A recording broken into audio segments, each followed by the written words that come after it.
Okay, good evening. Laudetur Jesus. Now we're recording. With me is, and I'm very, very honored for that, Dr. E. Michael Jones. Before we begin, sir, I would like to say a quick prayer to our Holy Mother Mary. If Sure. that okay with you. Perfect. U ime Očeta in Sina in Svetega Duha. Amen. Spomni se, o premila devica, da še nikdar ni bilo slišati, da bi bila ti koga zapustila, ki je pod tvoje varstvo pribežal, tebe pomoči prosil in se tvoji priprošnji priporočal. S tem zaupanjem hitim k tebi, o devic, devica in mati, k tebi pridem in pred teboj vzdihajoč grešnik stojim. Nikar ne zavrzi, o mati besede, mojih besed, temveč milostno me poslušaj in usliši. Amen. Amen. Gloria Patri et Filii et Spiritus Sancti, sicut erat in principio et nunc et in saecula saeculorum. Amen. Amen. Gloria Patris, Filii et Spiritus Sancti. Amen. Amen. Sir, I'm so honored to have you here, and since we have just a limited time to talk, I would just go straight to the point. I was thinking how to start a show with you, and just in general, when I look today at the world, everything seems upside down, and the gut feeling in me tells me that almost everything's completely wrong. Like we have sodomy that's completely out of control. Not just that it is there, but it's out of control. It's going in the field of pedophilia and all the other degenerate stuff. And we have abortion in abundance. Just recently I had to talk about abortion. I think whatever is happening today bad in the world it could be a sort of a punishment from God, because we're killing innocent unborn babies in millions. And we have this confusion regarding sexes regarding roles about sexes. Do you sense that as well? Yes. There's evil seems to be triumphant in the world, but there's never been a time when God has not been in control of human history. And the problem we have is getting understanding that and seeing how it is working. And generally, the control of history is a form of consciousness, and it becomes apparent to us only through consciousness. It has to begin with consciousness, and then it can eventuate in action. But everything has to begin with consciousness, because you can't act unless you know something. And so you have to have some understanding of the way God works in human history. Otherwise, you're going to get depressed. You're going to become violent. You'll go out and kill yourself, or you'll kill someone else because you're full of despair and that feel that nothing else will solve the problem. Can we sense? Yeah, sorry. Yeah, can we sense that throughout the whole history? I'm referring here to your latest title, and I can't wait to get the book Logos Rising. And I was thinking. Go ahead. Yeah. Regarding that title, Logos Rising, do you mean by it just at the moment, or is that a perpetual stance in history, if I may say so? Is Logos constantly rising? Yes, it is the movement of history, of human history. Now, if you're saying constantly, then you're implying that there are no setbacks, and that's not true. There are setbacks in human history, and I discuss them in the book. The decline, for example, the death of Saint Augustine in North Africa. The last books of Saint Augustine were put on a ship. He's an old man. He's dying. And the Arian heretics are marching toward where he's living. And once they arrive, they kill off the Catholics, and the Catholic Church disappears from North Africa. And the only thing that's left is the heretical Donatist Church, and all of Africa succumbs to heresy. This is obviously not a forward movement in history. This happened after, for example, the Council of Nicaea, when the Greek church finally came up with an understanding of Jesus, the relationship between Jesus Christ and the Father, between the Logos and the God the Father. One of the great intellectual achievements of all of human history, and within 100 years, it's gone. Less than 100 years, it's gone, and it never came back, in a sense, to North Africa. So, I mean, we have to keep this in mind. There was a great step forward, as I said, with the understanding of the Trinity, the Council of Nicaea, 325. 410, the Roman Empire falls, and at that point, the church loses its police power, and the church gets obliterated in Africa and in the East for the most part. Yeah. So you have to have some type of sophistication to understand how Logos is rising, and it's not a constant, like Tuesday it's higher than it was Wednesday, and so on and so forth. It goes back and forth according to the principles that Augustine established in the City of God, where it's going to be a conflict between the City of God and the City of Man for until the end of history. But that doesn't mean that history doesn't have a purpose or that there's some type of greater plan in mind, because part of the plan is God's giving free will to man, because you could not have reason without free will. And in giving man free will, he knew that he was going to choose evil. And he does. Man does that on a regular basis. You think, since you mentioned, because, for instance, Bishop Schneider, in his latest book, I don't know, did you read it? Christus I haven't Vincit? seen it, no. It's a perfect book. It's a sort of catechism for 21st century Christian.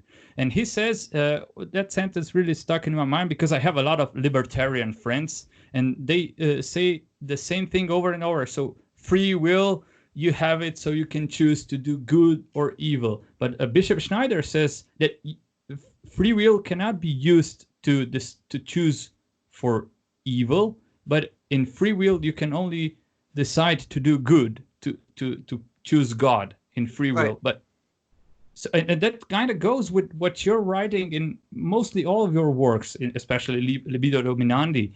So it's not free will if you're doing something bad. It's No. slavery. No, that's exactly the point. You are free to be rational because you are a rational creature. The minute you choose irrationality, you cease to be free. Even though you may seem freer, at least at the beginning, because you're choosing to gratify your passions, and your passions, there's some type of release that seems like freedom, at least initially, but it's slavery. It ends up being slavery. And that is also a part of what happened over the course of what should we say, the last 50 years, which was the last attempt at creating this utopia of sexual liberation, began in the 60s in the United States, spread throughout the world. And now we all know that it's a form of slavery. As, for example, during the end of 2019, when a group of young men decided to boycott pornography, because they are aware now that they were enslaved to it, and it's not freedom. But I mean, this is again, that is an example of consciousness. That's an example of Logos rising out of the very slavery that was created to ensnare these people. And I think once you start seeing this along these lines, you begin to see how God works in human history, because God sometimes allows you the freedom to make your own mistakes, because that's the only thing that's going to convince you. Ben Franklin said, experience keeps an expensive school, but fools will learn in no other. Well, this is proof of that. Sometimes the only school you'll ever learn is the expensive school, the school of experience. You could have listened to people who were smarter, wiser than you, but you chose not to. So you had to learn the hard way. But you learned. The fact that you learned is a good sign. I mean, that's something I think intrinsical to Catholicism. The God kind of predicted, because he knows our nature, that we need to learn and we need to take experiences also from the bad things, since you mentioned, and Right. that's what's happening in the church. But regarding today, nowadays, do you think it's going to get worse before it gets better? That's what Lenin always liked, to make sure that things got worse before they got better. I don't have a crystal ball, so I can't really. So things are. How are things getting better? Let's look at the COVID pandemic. Okay, This is the of first course. time I think it's the first time the entire world has been subjected to one form of social engineering. This is Hmm. unique in all of human history. We've had various catastrophes in the past. They've always been used as an excuse to impose some form of control. If you think of 9/11, for example, that was a catastrophe, and it was immediately used to eliminate certain freedoms in the United States and throughout the world because we had to fight terrorism. And everyone went along with it pretty much. I mean, everybody thought that those planes flew into that building and that happened. The building number 7 collapsed all by itself, but they accepted it. And then maybe a couple of years later, then the truth movement started to form, and then opposition started to form. With the COVID thing, it happened immediately. The resistance happened immediately. And this, it seems to me, indicates a higher level of consciousness than before, in any time before in my memory. Okay, would you But think? Yeah. go ahead, go ahead. Would you think that what's happening now with the form of social engineering regarding the COVID-19 is just a culmination of what we were prepared, or how were we prepared to react? So we kind of, what we did, and especially it can be seen in Catholic Church, we kind of frightened for our lives, and we decided we're going to risk it all just to be alive. Whereas any time in history, people kind of embraced death when it was there. Embraced what? Death. Death. Yes. I mean, I think people are always fearful of death. If let's say if you compare it to the Black Plague in Europe in the 14th century, I don't. They were prepared for death because it was more of a Christian culture. But nobody wanted death. Nobody embraced it. You died whether you liked it or not. And the church was there to give you an explanation of the meaning of your life vis-a-vis death.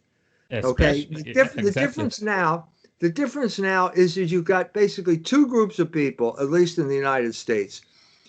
And the difference is that one group believes in nature and the other group does not. So there's one group that believes that, okay, this is a virus. It may have been weaponized, but it has to function as a virus. It's not a bullet. It's not a mosquito. It's not malaria. It's a virus. Okay. And then they also believe that human beings have a nature, and that part of your nature is an immune system, and your immune system is created by God to deal with things like viruses. So between the two of these things, you come up with a plan, what you think is a rational plan of action. On the other hand, if you are, for example, the Attorney General of the state of Michigan, who is a lesbian, okay, your whole life is war against nature. You don't believe that there's a thing called nature. You believe that human sexuality is a social construct.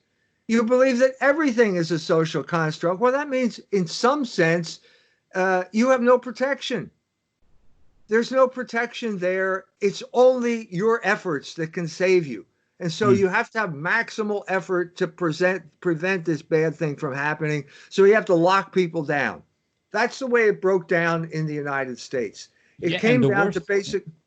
basically which group believes, which part of the country believes more in God, which part of the country believes that everything is a social construct, and that's the way the reaction was created. That determined how people reacted in those states. But could we say that on one level, even the belief in God was kind of put aside because the church is closed, the sacraments were taken away? It was like we don't believe in what we should believe in. Well, I mean, I think a lot of people feel that the church's reaction was weak. I think they feel that way. And Exactly. the problem with the church is consciousness. The church still does not understand the term social engineering. They still don't Hmm. understand what it means. Because if they did, they would have a whole different view of their own history in the United States of America, for example. So in America, I wrote a book called The Slaughter of Cities, Urban Renewal as Ethnic Cleansing.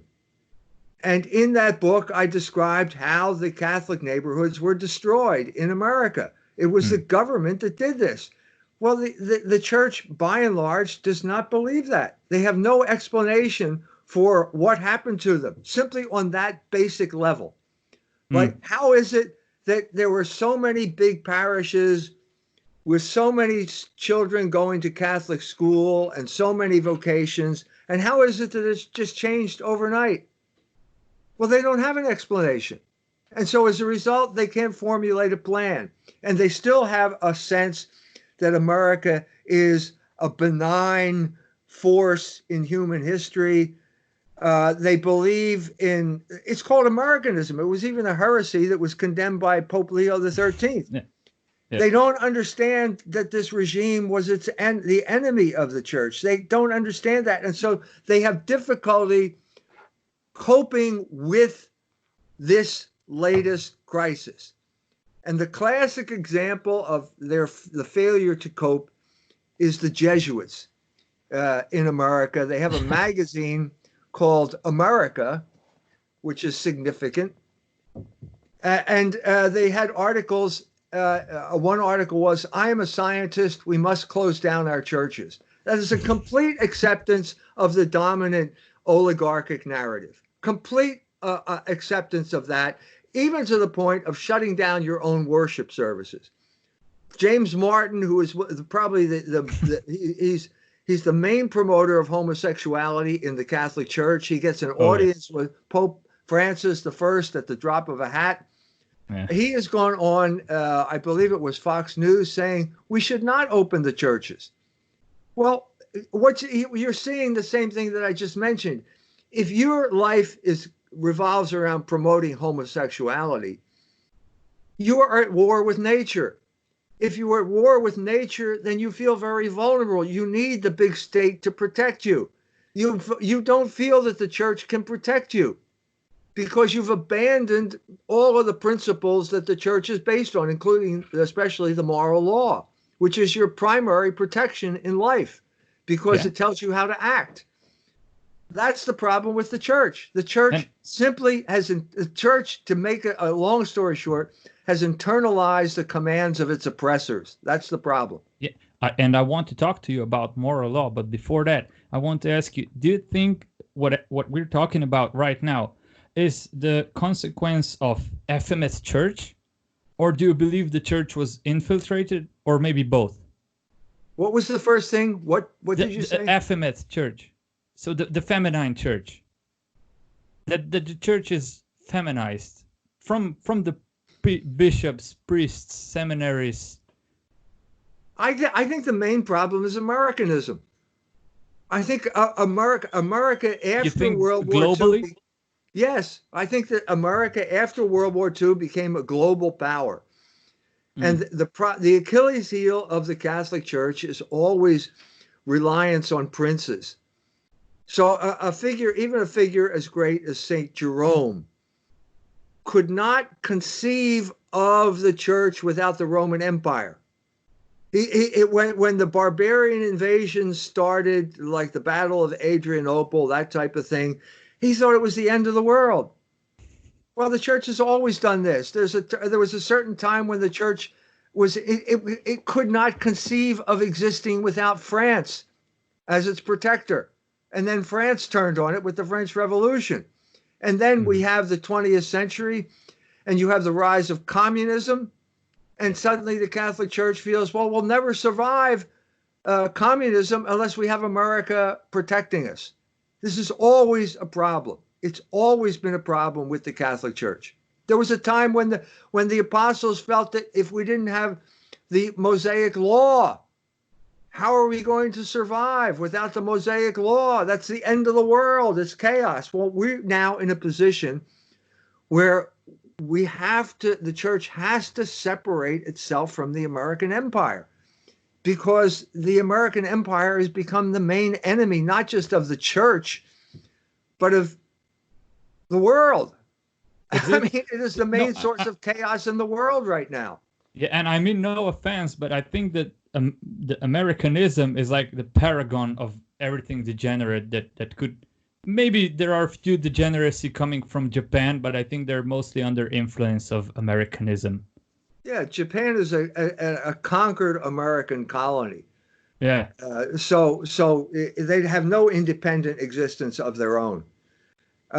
So you're right. It is the main problem right now. How is the church going to deal with the American empire? Well, then the question is, well, what is the American empire based upon? And it turns out it's science. And so, and because it's based on science, they can operate in contact with ultimate reality. And so what you saw here was the church completely capitulating to that understanding. It's implicit in that article that I told you about in America. I am a scientist, therefore we must close our churches. Well, if you're a scientist, I can't argue with you. You have absolute truth on your side. What am I supposed to say? And so the bishops just throw up their hands and they say, well, we'll do whatever the scientists tell us. And so you have this ridiculous spectacle of people wearing face masks in church. They're 6 feet apart. They just reopened the churches here. It's enough to make a grown man cry. You know, I'm not trying to play down the existence of this thing, but I think all of the evidence indicates now that it's past, and they're basically closing the barn door after the horse is out. Is the science a new god? Yes, of course it is. If one thing I cover in this Logos Rising is the conflict between science and religion. You've always had this conflict about who speaks for ultimate reality. Who speaks for it? But who has ultimate reality at the basis? And there was one of the tragedies, again, a setback in the history of Logos took place at the nominalist crisis in European history. The rise of people like William of Ockham. The Thomistic synthesis was another great achievement in intellectual history. Didn't even last a century. By the time the middle of the 14th century, nominalism had basically spread throughout all of the universities, especially in Germany. It had a devastating effect on German intellectual life. And the culmination of nominalism in Germany was Martin Luther. Yeah, that's just what I wanted to say. What's your view on Martin Luther? You have German ancestors, dude. I'm half German, and I lived in Germany during the 1970s. Oh, yeah, of course. Yeah. Were you in contact with a lot of Protestants there? No, it was a completely Catholic region. It was all Catholic. It was the Lower Rhine. I was on the Lower Rhine. And they were conquered by Prussia, and they hated Prussian influence. There was still resentment against the Prussians on the Lower Rhine.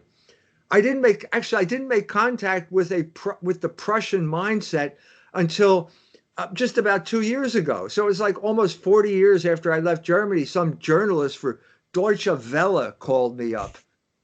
And he starts talking to me about, I said, are you interviewing me I'm flattered to be on Deutsche Welle because we were speaking German. I speak fluent German.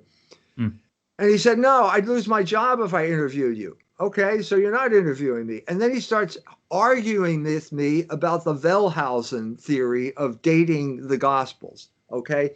And I said, first of all, Logos Rising really doesn't have anything to do with that. I mean, if I had written a book on that, I'd be happy to discuss it with you, but I'm not. Well, you have to talk about that because you're talking about history. And it was just at this point that I made contact with this kind of dogmatic Prussian mindset that had eluded me for all the time I was in Germany. And it's important because the chapter on Hegel is important, because Hegel is another one of those seminal figures. He kind of synthesized a whole tradition, was part of the resurrection of Logos that had been brought about in Germany in reaction to the skepticism of David Hume and British empiricism. And it went wrong. And part of the reason it went wrong was Martin Luther. Yeah, well, you're touching the subject also in your book called Bare Metal. And I just want to ask you, we were taught that Protestant ethics, it's what made the world flourish. Would you agree with that? No, absolutely not. What was Protestantism? It was a looting operation. First of all, in England, it was nothing but a looting operation. There was no theological justification for the English Reformation whatsoever. None.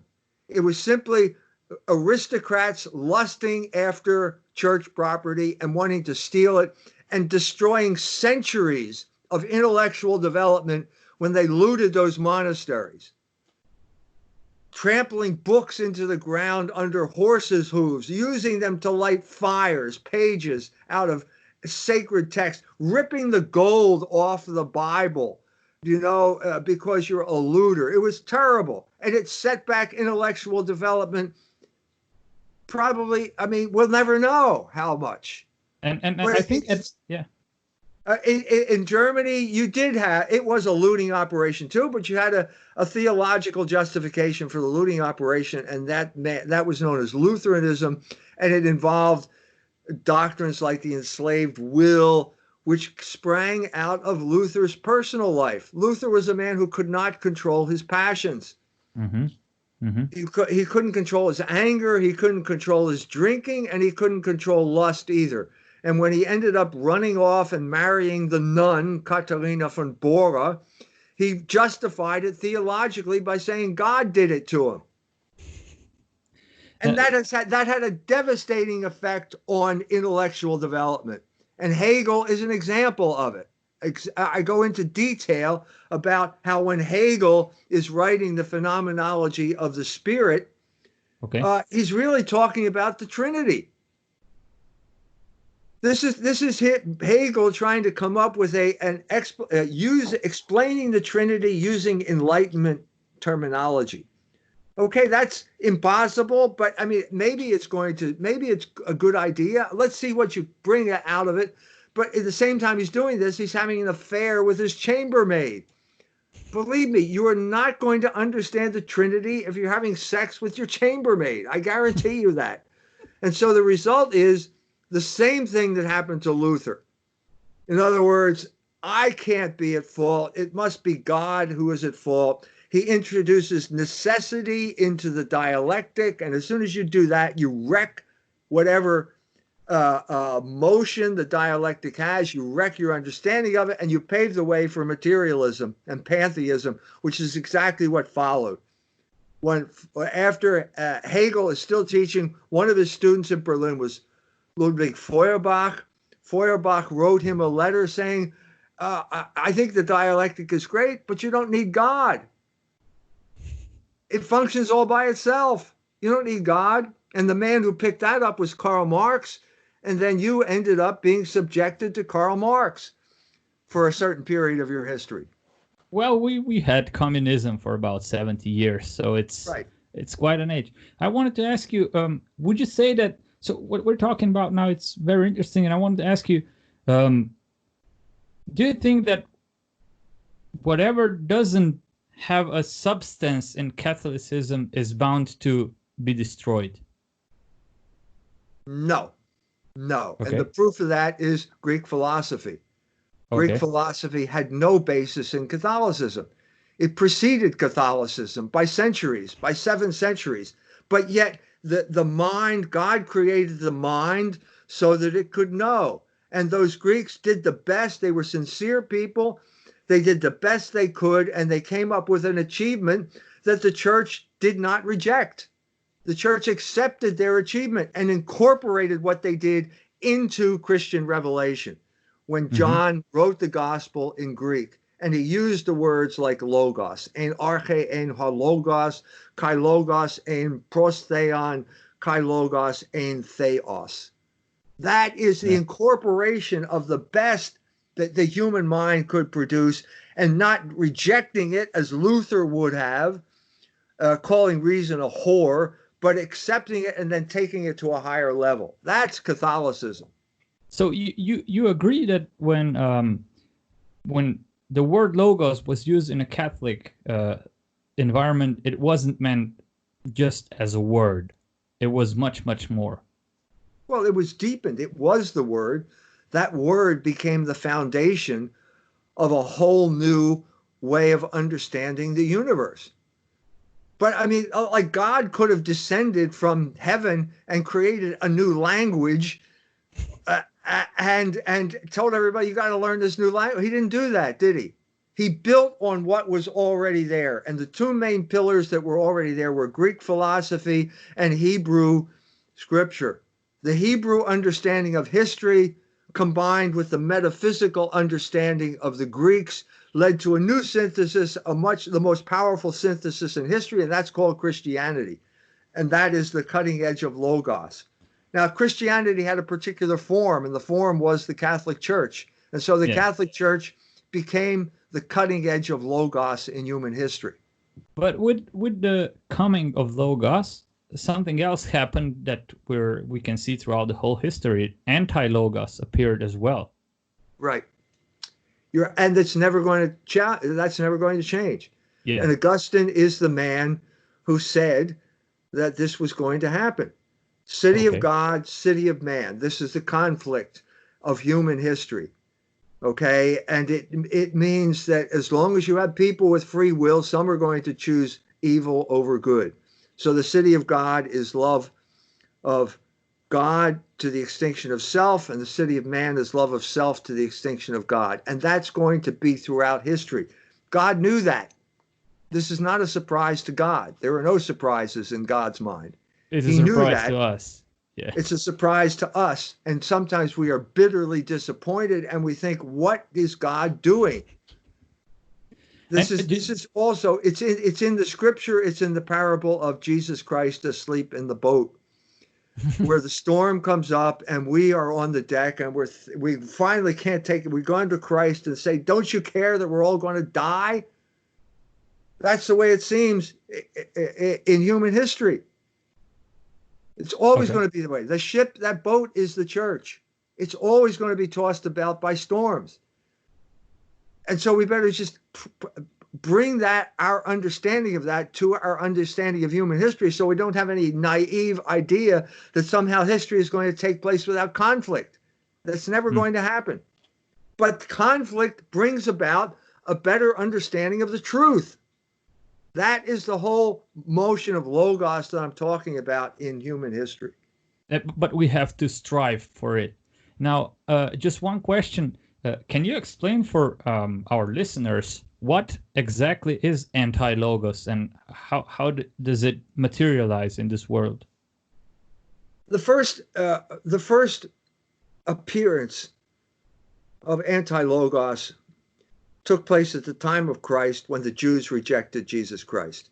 Now, I've written the preliminary to Logos rising was the Jewish revolutionary spirit. I could not have written that book without using the word Logos, because I had to explain what that meant. What does it mean to reject Jesus Christ? Well, he is the Logos. So if you reject Jesus Christ, you're rejecting the Logos. Well, the Logos is the order of the universe, among other things. He is the personification of that order. He is the force that implements that order throughout history. And you killed him. You, meaning the Jewish people, you killed him. So what does that mean? And then you said, his blood be on us and our children. Well, this is serious. This is serious. And so I'm saying if you reject Logos, you become a revolutionary. And you become dedicated to the overthrow of Logos in human history. And I wrote that book 11 years ago. And I was immediately expelled from the synagogue of polite discourse. But so, sometimes you wonder, was that just a category of my mind? Was I imposing that on people? And then, so just recently, I was invited to go to Armenia. Okay. And I thought, what do I know about Armenia? Next to nothing. And I started to look into the Armenian Genocide. And that was basically the status of that is Turks pointing their fingers at the Armenians and Armenians pointing their fingers at the Turks and saying, you're responsible. Well, guess what I found? Guess what was really responsible for that awful incident in human history. The Oh, it was a Jewish genocide. revolutionary spirit was responsible because How? both the Young Turks and the Armenians had been influenced by the revolutionary movement beginning in 1848, and especially the revolutionary movement in Russia, and especially the Jewish revolutionary movement in Russia. So the Dashnaks and the Hunchaks, which were the two main Armenian groups, belonged to Narodnaya Volia, which is the first Jewish terrorist organization, which I describe in detail in the Jewish Revolutionary Spirit. So I'm saying what I realize, it's a category of reality. There is that thing out there, and it explains human history in a way that you will not understand unless you have that concept. And so if you're talking about the role of anti-logos in human history, that's where it began. And the Jews are intimately connected with it. And saying that will get you in a lot of trouble, but it's true. But would you say that Logos Rising is actually starting to realize what anti-Logos is, starting to recognize it, starting to fight against it? Like, for instance, for 50 years or something like that, our society believed that liberal sexuality and pornography and all that stuff is perfectly fine. But for the last, let's say, 5-10 years, we're starting to realize it's doing a lot of damage to our brains Culture. and to society. And your culture. Yes. Yeah. The turning point from my perspective in that regard came when I went to Poland to do a book tour for the Polish edition of Libido Dominandi, Sexual Liberation and Political Control. And it was crucial because it depended, that book tour depended on the Catholic Church. Virtually every place I went was a Catholic institution. And if the church had turned against me, that would not have happened. And so it was the first night when I arrived in Warsaw. And we're going to the first venue, the first time I'm going to speak, and the publisher's phone is ringing every 2 minutes. You got to cancel the book tour. Jones is an anti-Semite. You know, there's going to be a big demonstration in Wrocław, all of this type of stuff. It's in the papers. And when I got to the chancery office for the Archdiocese of Warsaw, I said a prayer in the church, and then I met the chancellor, and the chancellor said, "Don't worry about it. We're going to go ahead with it." Now, that decision, I think, had consequences because that was uniting an idea and an institution. Now, I have no doubt that if something similar like that happened in the United States of America, the bishops would have canceled the book tour. It never would have gotten that far in the United States because they have no independent thinking in the Catholic Church in the United States. They are crippled, completely crippled by a false understanding of Nostra Aetate, the document on other religions from Vatican II. Oh yeah, completely of course. crippled. Do you want to talk about Vatican II? Yes, I could talk about Vatican II. I'd love to hear what you have to say about Vatican II. Vatican II took place in many ways at the high water mark of the American empire.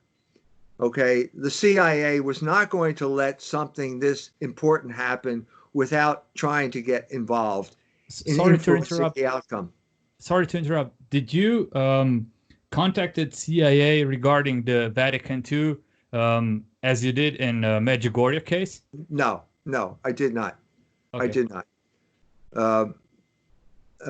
Because in many ways the story is it's public now. The story is public because the information ministry for the CIA was Time magazine, which was the biggest circulation magazine in America at that time.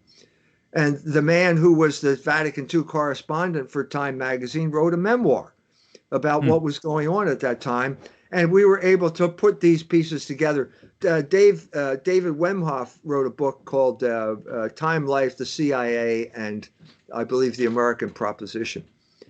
And it talks about the influence of Time Magazine, people like C.D. Jackson, Henry Luce, and how they got involved in the Second Vatican Council through the Jesuit John Courtney Murray.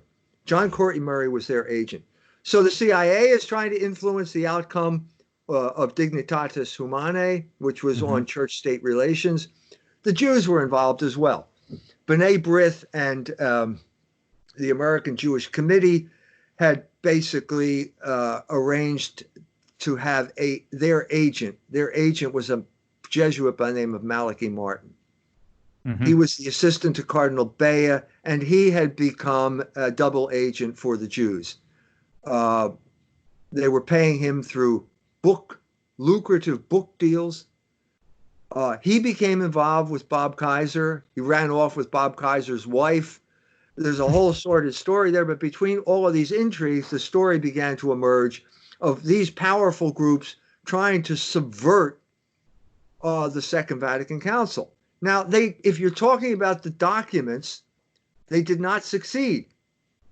Those documents represent church teaching. You cannot get 2,000 bishops together and basically pull the wool over their eyes. It's not going to work.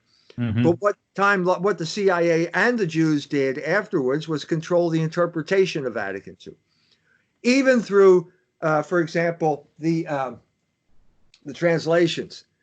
This is the Flannery translation of the documents of Vatican II, and is full of errors and deliberate misrepresentations.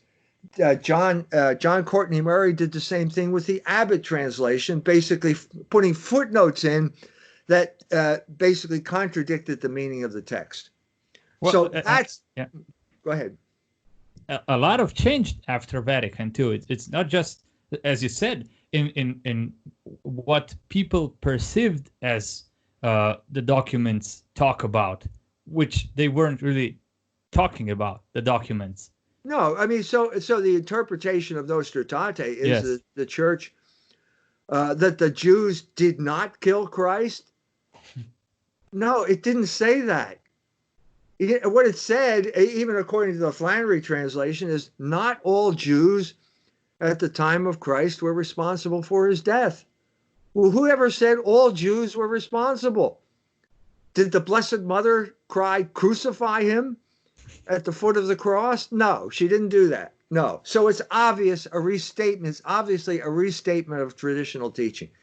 You cannot, the Jews wanted a deliberate statement to the effect that they were not responsible for the death of Christ, and they did not get it. The church did not give it to them. But the interpretation did. And there are people, bishops today, who think that the document says it, and they're wrong.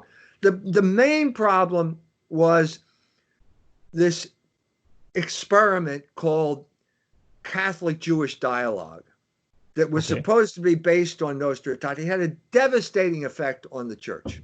Devastating effect on the church, because the Jews manipulated it into basically the church betraying its own gospel message. What's your take on formulation of the words Judeo-Christian society, as in Western society? Yeah, it came about in America during the 1950s.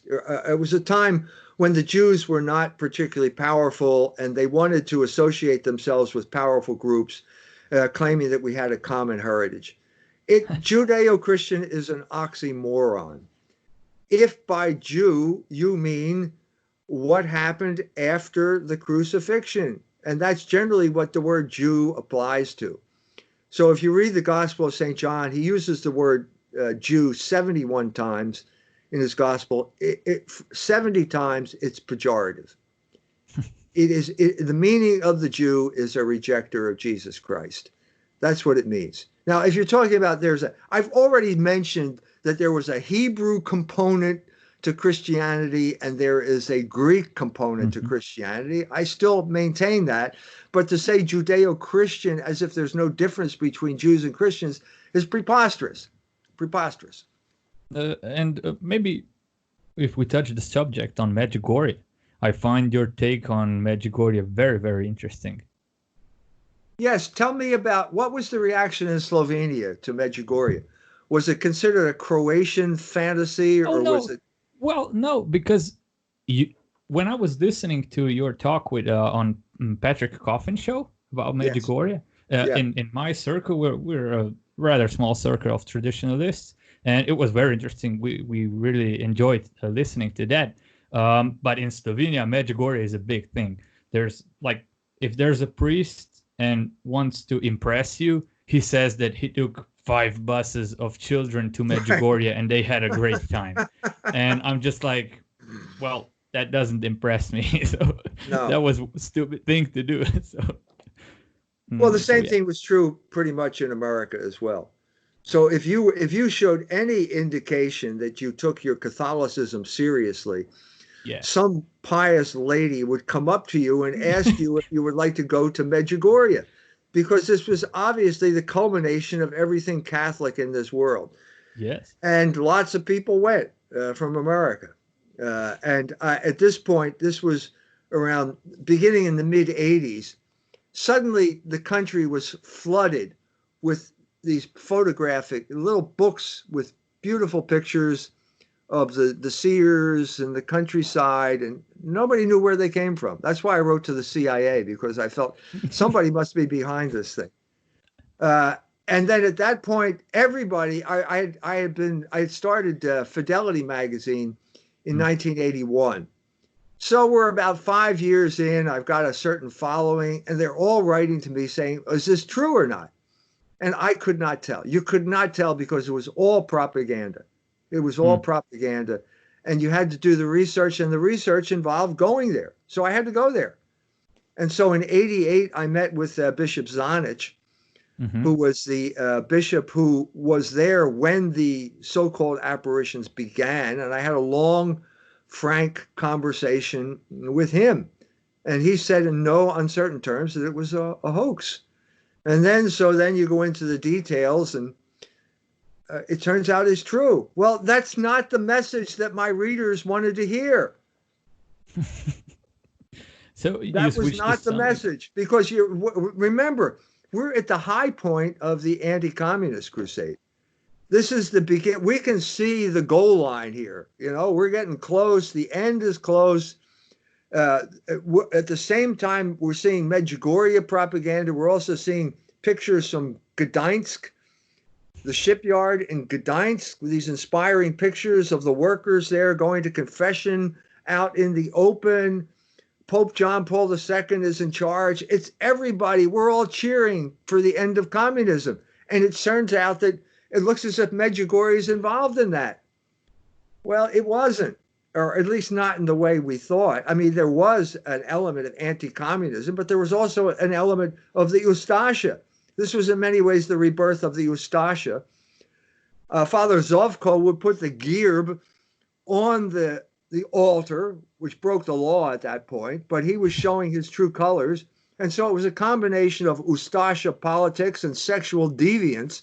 That was the swamp out of which this whole apparition arose, sort of like swamp gas, like this ignis fatuus, above the swamp. But well, when we're talking about Medjugorje, a lot of people say, "Oh, it's great there, the perfect atmosphere, it's so spiritual and stuff like that." But we all know also the so-called bad fruit stories. And Right. I mean, how do you think people perceive that? How do they continue to lie to themselves that Medjugorje is something good? I have to say just quickly, I haven't been there, but since the beginning of my knowledge about Medjugorje, I had a gut feeling that this place is not okay. No, I think you were right. I think there is a Catholic sense. If you got the true Catholic sense, you know that St. John of the Cross said that the devil rejoices when people seek private revelations. There's a danger to these things. And the danger became apparent. The more you looked into it, the more apparent it became. First of all, it grew out of sexual sin. Both, Again. again, I mean, so Tomislav Vlasic had, gotten a nun pregnant.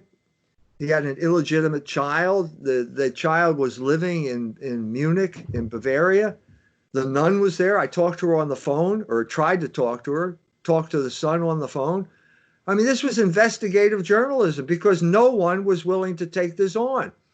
You had the same thing with Jozo Zovko. I mean, first of all, Tomislav Lasic has been defrocked. Not only was he suspended, he was defrocked because of continual, repeated sexual deviance. And secondly, trafficking in spirits.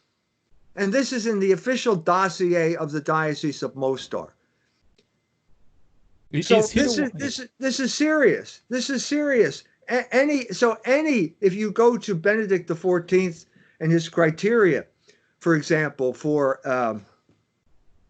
evaluating private revelations, any evidence of manipulation, any evidence of lying disqualifies the whole thing.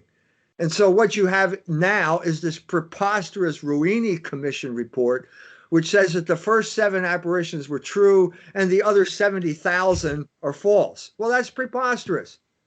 Did they have any theologians on that commission? This is ridiculous. And then you've got the Vatican now muddying the waters even further by sending this Polish bishop there to make some type of accommodation for pilgrims. Well, wait a minute. Tell us first whether it's true or not. Don't talk about putting up pilgrims until you tell us whether it's true or false. Well, they're not doing that. Well, this is causing confusion. And it's secondly, making a lot of money. Yeah, we know they're making a lot of money, and we know money influences policy, but the church is supposed to be above that, but evidently not. And the second question is, where is Bishop Perich? Why aren't you talking to Bishop Perich? We have a bishop there who is the authority in this matter, and he's being completely ignored. Why is that? You know, I wanted to talk to you about Medjugorje because, as I said, a lot of Slovenians depend on it, and I'm kind of so being part of this traditionalist movement, I try to be honest to what the truth is, and if we sense just a bit that Medjugorje isn't carrying fruit of truth, then we have to talk about it. Would you care to tell me in short, maybe, what do you perceive as truth? Truth? Yes. Truth is the correspondence between the thing and the mind. Is there only one truth? No. Look, if I say there's a bookshelf behind you, that statement is either true or false. Okay, now that was me moving my lips, and their words went into your ears. Now, if you turn around, you will say, oh, yes, there is the bookshelf. That bookshelf is a category of reality. Those words are a category of my mind. If they correspond, that's called the truth. Okay, so but let's say in gender theory, many people have their own truth about what gender is and how we can perceive it. Yes. So what you're saying is that gender is a category of the mind. It is a social construct, and that's all there is, that there is no category of reality. So this is a form of German idealism, okay, where you are projecting an idea. You're saying that the world out there is an idea, and the idea, your mind controls that idea. Well, that's preposterous. That's preposterous. Isn't there some type of reality to nature? Aren't male and female different? Does that have some type of significance, or is it totally meaningless? Well, you've got people who are saying it's totally meaningless. Well, the proof is on them, not on us. We know there's a difference. The question is, are you going to recognize this difference, or is there an agenda here where the rich and powerful do not like the idea of difference, and they are proposing removing it as a way of controlling you? Is there an agenda behind it? Of course there is. Of course there is. Go into gender, look up the word gender. You'll find John Money, Johns Hopkins, the man who created the idea of gender as disconnected from reality. He had funding of rich and powerful people, and Johns Hopkins now leads the world in gender reassignment surgery. So they're paying you. You have to pay them to mutilate you. They make money by mutilating the human body and causing misery and saying that it's a form of health care. And being paid by state. Excuse me. What? No Say that problem. again. And it's being paid by state. I mean, Yes. you're all paying for. The state is fully committed to the eradication of any notion of human sexuality as part of nature. The state is committed to that. That's part of the whole promotion of homosexuality, which is war against nature. Is this anti-logos? Of course it is. There's nothing more anti-logos than homosexuality. It's obvious you are defying the logos of human sexuality, which is basically male and female, leading to procreation. Your actions are an act of total defiance against God's law, and God's law is logos. That's what logos is. So for just so we came to a conclusion. 1 hour is around, and could you say just final words for our listeners about what would you say to them logos is, and how to recognize it, and how to try to live by logos? Logos is rationality, the order of the universe. It is the characteristic we share with God. He created us as rational creatures. It is the plan for our lives. It is the plan for a successful life. The first manifestation, we all look at the universe and see some type of order there. Okay, so we understand that intuitively. We understand it in our own lives because the manifestation of logos, of reason in your own life, is practical reason, which is morality. And you realize that if you want to have a successful life, you have to lead a moral life, even though you seem to want to do other things other times. So that's what it is. And God in human history has allowed people to rebel against it to prove his point.